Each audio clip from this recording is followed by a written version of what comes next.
2 minutes ago, a single piece of jewelry turned the palace into a pressure cooker. Not a crown, not a speech.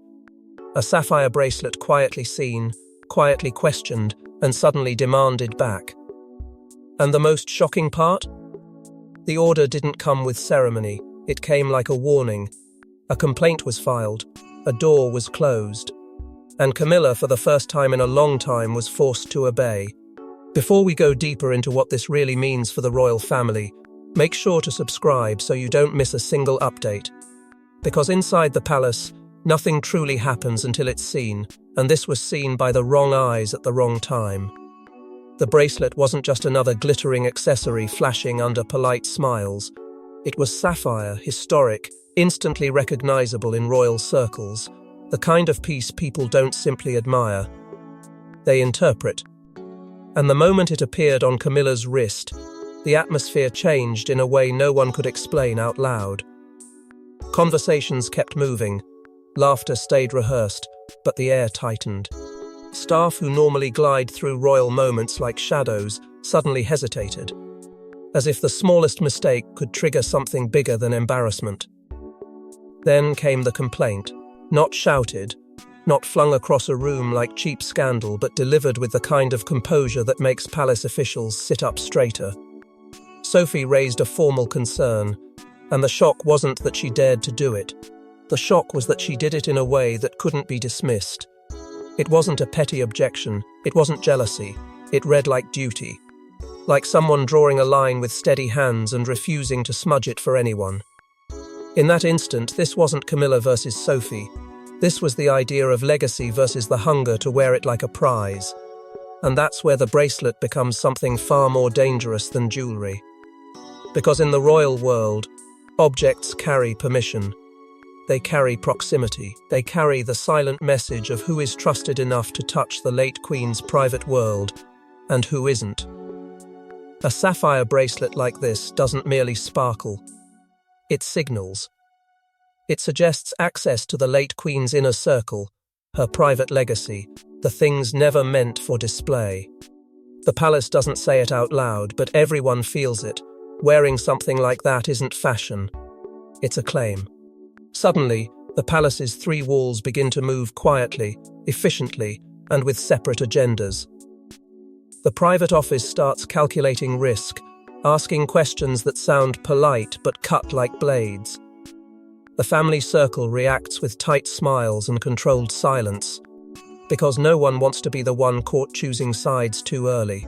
And the staff machinery, those who actually handle, log, protect and whisper, starts buzzing with the oldest palace instinct of all: contain the damage, identify the source, protect the institution. And that's when the most unsettling suspicion slips into the cracks: who authorized Camilla to wear it in the first place? Because pieces like this don't just wander onto wrists by accident. Someone had to approve it. Someone had to open a drawer. Someone had to decide the rules could bend. Camilla, outwardly composed, faces the kind of pressure that doesn't need shouting to bruise. Because when you're forced to return something, it isn't the object that stings, it's the message. It tells you your power has limits. It tells you your position is still being evaluated. And Sophie, calm but unmovable, becomes something else in that moment. Not a background royal, not a supportive figure, but a moral force sharp enough to make even seasoned courtiers uneasy. The bracelet is requested back immediately, no negotiation, and that speed is what turns this into a crisis. Speed means panic. Speed means fear. Speed means someone believes the consequences could be catastrophic if the public, the press, or even the wrong family member senses the truth beneath the polish. And once the demand is made, the real question isn't why, it's who is powerful enough to force the return. Sophie doesn't shout. She doesn't grandstand.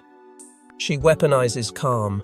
In the palace, that's often more dangerous than rage, because calm comes with paperwork, witnesses and consequences. Her complaint, we're told, wasn't framed as jealousy or rivalry. It was framed as duty. A boundary, a line the late Queen never allowed anyone to cross. And once Sophie named that line out loud, The palace couldn't pretend it didn't exist. What made it so chilling wasn't the volume of Sophie's voice, it was the precision of her words. She didn't accuse Camilla like a rival. She addressed the institution like a guardian. She spoke in the language the palace fears most: integrity, protocol, permission. The kind of language that leaves a paper trail. The kind that forces people in tailored suits and quiet offices to stop pretending this is family business and start treating it like a breach. And behind those calm sentences was something sharper than anger, an unspoken message that she was prepared to go all the way if she had to, even if it meant burning bridges she once protected. Because Sophie's trigger wasn't vague. It was specific enough to sting. The bracelet had been seen at the wrong moment, on the wrong wrist, in the wrong room, like a sacred object carried into a space where it didn't belong. Staff noticed it instantly, not because they love jewelry, but because they understand what jewelry means inside royal life. Their whispers didn't sound like gossip. They sounded like warning sirens. Sophie wouldn't do this unless she was sure, someone murmured, and the words moved through corridors like cold air under a door. In that single sentence was the truth everyone felt. Sophie wasn't acting on emotion. She was acting on certainty. And certainty in the palace is lethal, especially when it's tied to the late queen. Because some royal jewels sparkle. This one haunts. The sapphire bracelet, quiet, elegant, and devastatingly symbolic, carries a kind of authority that can't be purchased, borrowed, or faked. In palace culture, wearing something like that isn't fashion. It's a statement. It says, I belong in the inner sanctum. I have the Queen's blessing whether she's alive to give it or not. And that implication is exactly what makes Sophie's complaint feel like a fire alarm. This is where the palace psychology turns brutal. Objects become permission slips. They become silent endorsements, tokens of intimacy, proof of who was trusted behind closed doors. One bracelet can rewrite an entire narrative without a single word being spoken. Cameras don't just capture sparkle, they capture symbolism. Optics become politics. And the moment the bracelet appeared, it fed a memory war already burning beneath the surface. Who gets to embody the late Queen's legacy now, and who merely inherits the responsibilities without the intimacy? To Sophie, the bracelet didn't just look wrong, it felt wrong, like a boundary violation dressed up as elegance. To Camilla, it carried a different meaning: legitimacy, earned belonging, proof that she had arrived at the center after decades of surviving the edges. But here's the twist that made Sophie's calm turn into something unstoppable: she wasn't alone. Somewhere above the everyday chatter and below the official announcements, there was quiet backing, not loud support, not public loyalty, just enough invisible reinforcement to make her complaint land in the right hands. And when it lands, it activates the mechanism most royals fear: the private secretary's intervention. That's when the air changes. Because once the private machinery is involved, it means the palace has decided this cannot be handled with smiles. And then came the detail that made the entire situation feel less like a misunderstanding and more like a deliberate move. A staffer identified something that didn't match the schedule. This bracelet wasn't even supposed to be in circulation at all. It wasn't listed. It wasn't approved. It wasn't arranged for use. Which means someone either made a reckless mistake, or someone made a choice they assumed no one would challenge. Because in this world, the moment a complaint becomes official, it stops being family drama and becomes a state-level chess move. It didn't start with yelling.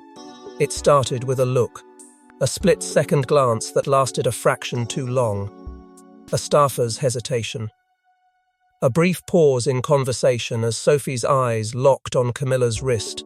That's how palace earthquakes begin: quietly, politely, with everyone pretending nothing happened. But inside that silence was a decision. And when Sophie finally spoke, she didn't accuse. She defined. She made it clear this wasn't acceptable, and she would not let it slide. The palace is trained to move forward even when something is wrong. Smiles don't falter. Conversations continue, but the people who have served long enough to recognize danger felt it immediately.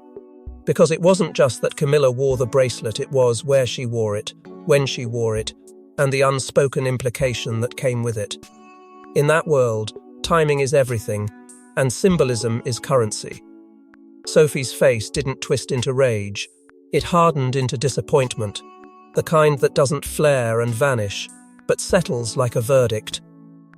And in the tight rhythm of polite royal chatter, her restraint was almost louder than any outburst. "May I speak with you privately?" The words were gentle. The meaning wasn't.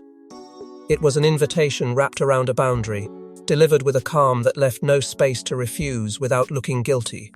Camilla's first instinct was familiar dismiss, charm, redirect. A soft laugh. A smooth line.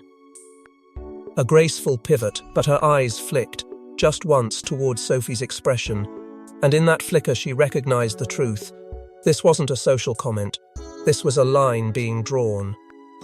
And when Camilla realized that, her dignity shifted from confident to defensive, as if she could feel the room changing around her without anyone saying a word. Behind them, staff froze in the most subtle way, a pause at the edge of a corridor, a glance exchanged near a doorway. The silent, terrifying question, do we report what we saw? Because reporting is how you survive in the palace, but it's also how you make enemies that last a lifetime. And the fear wasn't just about Camilla or Sophie, it was about the storm that would follow if this detail reached the wrong desk. Worse, there was a third presence. Someone important enough to change the stakes simply by being near enough to overhear. A single breath, a single half-heard phrase, and suddenly the matter wasn't private anymore. It was dangerous. Sophie didn't push with emotion. She pushed with authority that felt borrowed from something older, heavier. And then she did the one thing that makes even the most untouchable royals go still. She invoked a specific instruction from the late Queen. Not as gossip, not as a dramatic flourish, as a standard, a rule that had been understood, accepted, and never supposed to be tested. In that instant, the air tightened again, because the late Queen's name isn't just a memory in the palace, it's a force. It's the ultimate weight people use when they want the truth to stop squirming. And that's exactly when the palace stops pretending this is only family. Because the palace doesn't punish with drama, it punishes with procedure. A call is placed, a message is delivered. And suddenly, what looked like a personal dispute becomes a formal directive. The bracelet must be returned. No debate, no time, no soft landing. Camilla isn't begged, she's instructed. And that's the moment the balance of power shifts in the most humiliating way possible. Not in public, but in the private system that decides what the public is allowed to see. The private office, the real nerve center of discipline, moves like a machine designed for this exact kind of crisis. There's no shouting, no spectacle, just quiet control. The instruction arrives discreetly, through a courier who doesn't linger, a sealed note that doesn't invite discussion, a private aide whose tone is careful but unbreakable. Camilla reads it once, then again, as if the words might change the second time. Shock flashes first, then disbelief, then the controlled anger that comes when someone realizes they're being managed like a rule breaker. Managed, not consulted. Directed, not respected. And for someone who has fought for legitimacy, that sting is personal. Meanwhile, Sophie's position hardens into something undeniable. Her complaint isn't treated like background noise. It's treated as credible and urgent enough that the palace is willing to risk offending Camilla to contain the fallout. And that alone tells you how frightened someone is of what this could become if it breathes in public. Because a bracelet is never just a bracelet here.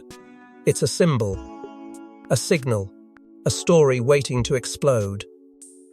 Someone feared the optics, feared the questions, feared the implication that legacy objects are being used as leverage in private power games. So they act fast, They act quietly. They act ruthlessly. And then comes the detail that turns the return into a trap. The order includes a second line, and an explanation is expected. Not a suggestion, not a request. A demand that pulls the situation out of polite ambiguity and into accountability. Because returning the bracelet is only the first punishment, the second is being forced to explain how it happened. Camilla has survived decades of scrutiny by mastering one skill, control of narrative. But this time, the narrative is controlling her. The bracelet order lands like a slap, quiet, official, irreversible. And the palace knows something else too. When Camilla feels cornered, she doesn't collapse. She calculates, she calls allies, she reframes the moment. She tries to make the return look voluntary, dignified, even noble. But Sophie's complaint has already turned the spotlight into a trap, because the real wound isn't the bracelet. The real wound is the message behind the demand. You don't decide what you get to wear. Someone else decides what you're allowed to touch.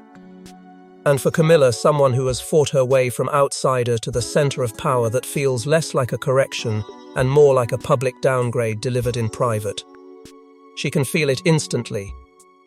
Not shame, not guilt threat, the kind that makes your pulse rise even when your face stays composed, the kind that tells you the institution you've tried so hard to embody is now treating you like the problem it must manage. So she does what she has always done to survive. She turns the crisis into a story. If the bracelet must go back, then it won't be taken. It will be returned in reverence, framed as a respectful tribute, a dignified gesture, a graceful acknowledgement of the late Queen's memory. In Camilla's mind, optics aren't vanity, they're armor. She begins rehearsing the soft language that can transform humiliation into virtue.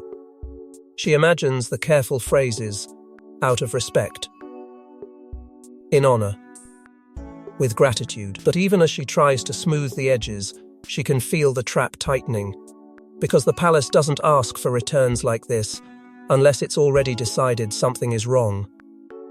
And that's when the deeper calculation begins. Who triggered the order? Who wanted her cornered? Camilla doesn't ask openly. She probes. A quiet question to one aide, a second call to another. A pause long enough to see who flinches. In the palace, you learn quickly. The truth isn't handed to you, it leaks through people's faces. She starts mapping the invisible alliances around Sophie, trying to identify where the backing is coming from. Because Sophie alone is dangerous, but Sophie supported by someone higher. That becomes a storm front. Inside the staff corridors, the drama turns into something worse, competing instructions. One faction wants speed, return it immediately to stop any whisper from growing legs. Another wants control, delay long enough to shape the narrative properly. And Camilla is trapped in what becomes the Sapphire dilemma. If she returns it too quickly, it looks like guilt. If she holds it too long, it looks like defiance. Either way, the story writes itself in the worst possible way. She was forced. And that is the one word she cannot allow to settle over her like dust. Behind closed doors, her composure cracks just enough for the truth to surface. They're trying to embarrass me. It isn't a tantrum, it's a diagnosis. She doesn't believe this is about jewelry. She believes it's about legitimacy, about someone pushing her back into the role of tolerated presence, rather than unquestioned authority. And that feeling, more than anything, fuels her next move. She prepares a counter-move. Something subtle, strategic, carefully timed. A call to an ally who can soften the private office. A message that suggests cooperation while quietly demanding respect. A plan to make Sophie look overly rigid, overly dramatic, overly eager to police tradition. But just as Camilla starts to build her defense, the whispers shift in tone. At first, everyone assumes Sophie is making a principled stand. Then the unsettling detail emerges. Sophie didn't just complain, she documented. A timeline. A witness. A detail that proves this wasn't a harmless misunderstanding. Because the bracelet wasn't simply worn. In the palace's eyes, it was accessed. taken from a controlled space, handled by someone who shouldn't have touched it. And once that idea spreads, Camilla's situation becomes dangerously larger than a family argument. Now the tightening noose has a name: controlled access. Certain items require sign-off. Certain drawers are not opened casually. And if a witness dresser, security, archivist, senior aide has noticed an irregularity, then the palace isn't dealing with an awkward moment. It's dealing with a breach. Sophie's strategy becomes brutally clear. She doesn't attack Camilla's character, she attacks the system around her. She doesn't say, "Camilla is wrong." She says, "The rules were broken." And rules are the one language the palace cannot ignore without collapsing its own authority. The emotional edge cuts even deeper, because Sophie isn't triumphant. The sadness in her position makes it sharper. This isn't who we're supposed to be, hangs in the air like a quiet condemnation, not just of Camilla, but of the entire machine that keeps trying to blur boundaries until someone finally refuses. And that refusal terrifies the palace for one reason. If this leaks, it doesn't just look like a family quarrel. It looks like internal chaos. It looks like contested legacy. It looks like people fighting over the late Queen's memory like it's territory. And then comes the moment that changes everything. The private office sets a meeting and Sophie is invited. That invitation is the real escalation, the kind that makes even seasoned royals go still. Because if Sophie is invited into the room where decisions are made, it means one thing: she's no longer complaining, she's judging. And once evidence enters the room, this stops being optics and starts becoming a reckoning. The palace meeting isn't loud, it's worse than loud. It's formal. The kind of formality that strips away excuses and leaves only consequences. Camilla arrives expecting compromise. Sophie arrives expecting correction.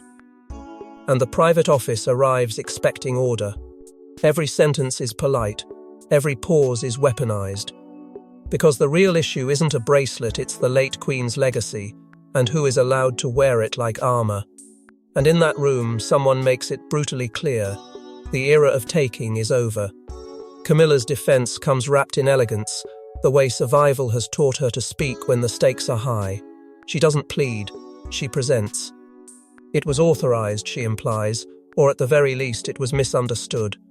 She offers careful language designed to soften sharp edges, to make this feel like an unfortunate mix-up rather than an institutional breach. But Sophie doesn't allow the conversation to slip into comfortable vagueness. Her framing is quiet, and that's what makes it devastating. It wasn't malicious, she makes clear. But it was wrong, and wrong matters. In the palace, intention can be debated, but protocol is a blade. Clean, cold, final. The private office listens the way a courtroom listens, patiently, politely, and with an agenda that has nothing to do with feelings. Their goal is simple: prevent reputational damage, restore internal discipline, and ensure nothing like this grows legs outside the gates. They don't ask who feels hurt. They ask what happened, who signed off, and why the chain of permission looks strangely incomplete. That's when the emotional rupture hits Camilla hardest, not the questions themselves, but the realization that Sophie is not backing down to preserve family peace. Sophie isn't here to reconcile. She's here to correct.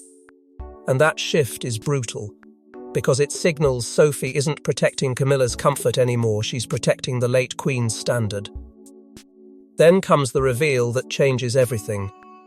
The authorization trail is unclear, names don't match, timing doesn't line up. The kind of inconsistency that makes even seasoned officials go quiet. Someone may have acted without permission. Or worse, someone may have assumed the rules would bend simply because Camilla asked. The room doesn't erupt, but the temperature drops. Because now the palace isn't just addressing an awkward moment, it's confronting the possibility of uncontrolled access to legacy items, and that is the kind of threat institutions crush before it becomes a headline. The decisive moment arrives with the gentlest words and the heaviest meaning. Camilla is instructed to return it in a way that signals compliance. Not anger, not resistance, compliance. The message beneath the instruction is unmistakable. This is not a negotiation. It's a correction disguised as courtesy. And Camilla, who has spent years fighting to look untouchable, now has to choose between two humiliations: obey quickly and look managed, or hesitate and look guilty. Either way, the return becomes a symbol, not a resolution. When the bracelet is returned, the palace pretends it's over. That's what it always does: wrap chaos in velvet and call it tradition. But insiders know returns are never just returns. They're signals. And this one signals a shift. Sophie has proven she can move the machine. Camilla has been reminded the machine can move her. And somewhere in the silence that follows, a final question forms sharp enough to cut. If Sophie could force this return, what else is about to come back into the light? Because publicly, nothing is said. No statement, no admission, no drama. Yet privately, everything is read like code. Sophie's standing changes overnight, not as a background royal, but as a guardian of legacy with teeth. Camilla recalibrates, tightening her circle, watching faces longer, trusting fewer people, because she now knows the danger isn't the press, it's the paperwork. The private office's message echoes through every polite exchange that follows. No one is above protocol. And that message doesn't heal wounds. It deepens them. Politeness grows colder. Smiles become thinner. Every gesture feels measured. Every gift feels evaluated. Every tradition feels like a test. Then the final twist slips out in whispers. Other items are being reviewed. Other permissions. Other access logs. Not because they want revenge, but because this incident cracked open a door the palace can't afford to leave ajar. And if an audit begins, it won't stop at one bracelet. It will touch letters, documents, locked collections, private holdings, anything that carries the late Queen's shadow. Sophie's complaint may have started as a boundary, but it ends as a trigger. Because in the palace, the scariest words aren't "you're wrong," they're "we're checking everything." Thanks for watching. Please don't forget to like and subscribe, and we will see you in next one.